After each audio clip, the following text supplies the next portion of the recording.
Good morning. Today is the 14th of August, 2026. This is the Defense Reports Buyers Brief, your daily roundup of the latest defense, intelligence, and international security news. I'm Stuart Webb, and here are today's top stories. After an IRGC official claimed that Iran could continue the war until President Trump leaves office, Defense Secretary Pete Hegseth claims that the United States can keep up the naval blockade on Iranian ports indefinitely. The United States Navy is sending the USS George Washington to relieve the USS Abraham Lincoln, which has been at sea for more than 250 days, and there have been reports of deteriorating living conditions and worsening mental health amongst the crew. Since the war in Iran began at the end of February, the US has lost at least 45 MQ-9 Reaper drones due to being either shot down or crashing.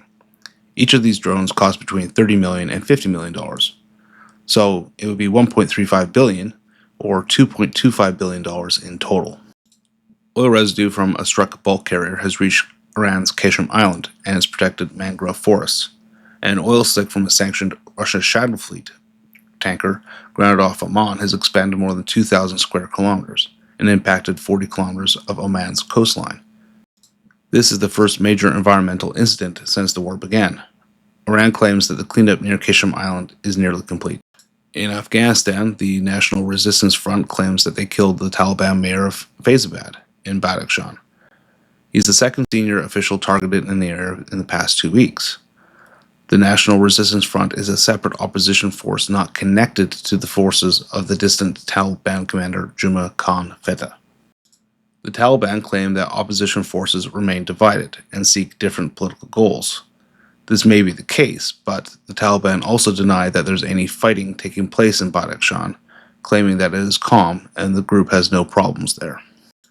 While local sources in Badakhshan claim that a Taliban helicopter was shot down by the forces of Juma Khan Feta. For the past 2 days, the Taliban and Feta's loyal fighters have been fighting.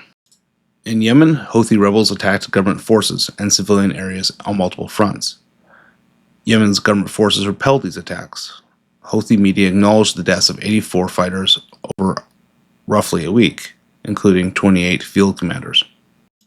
Pro-Kurdish lawmakers met with President Erdogan after the peace legislation was passed in Turkey's 600-seat parliament, with 468 votes in favor, 88 against, and 6 abstentions. The peace legislation aims to reintegrate former members of the Kurdish Workers' Party, or PKK, but has been criticized for not going far enough to release the founding leader of the PKK, Abdullah Öcalan, and for not referring to the issue as a Kurdish one. Turkey urged Egypt to join the defense agreement that it signed with Pakistan and Saudi Arabia, which stated that an attack on any of these 3 states would be treated as an attack on all.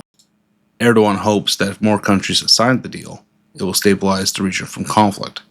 Egypt responded that they need to conduct an in-depth study of the defense pact's legal and constitutional considerations. In Italy, an ammunition factory exploded in the town of Colleferro, 40 kilometers from Rome. There were no casualties as employees sheltered in secure areas at the facility.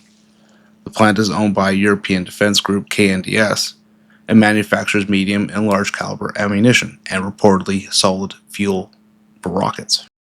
The cause of the fire and the explosion are still being investigated. In the United States, President Trump signed a national security memorandum permitting foreign shipbuilders to build up to 2 ships in their parent shipyards for delivery to the United States. This is seen as a ramping up of shipbuilding cooperation between the United States and South Korea. South Korea's Hanwha Ocean purchased the shipyard in Philadelphia back in December 2024, and a few days ago made a preliminary offer of $1.2 billion to acquire Austal, USA. South Korea pledged to invest $150 billion in the U.S. shipbuilding sector as part of their total pledge to invest $350 billion in the United States. And that concludes today's Wires Brief. If you found this useful, subscribe so you don't miss the next one, and visit defenseport.com for analysis on these topics and more. And until next time, have a good weekend. Cheers.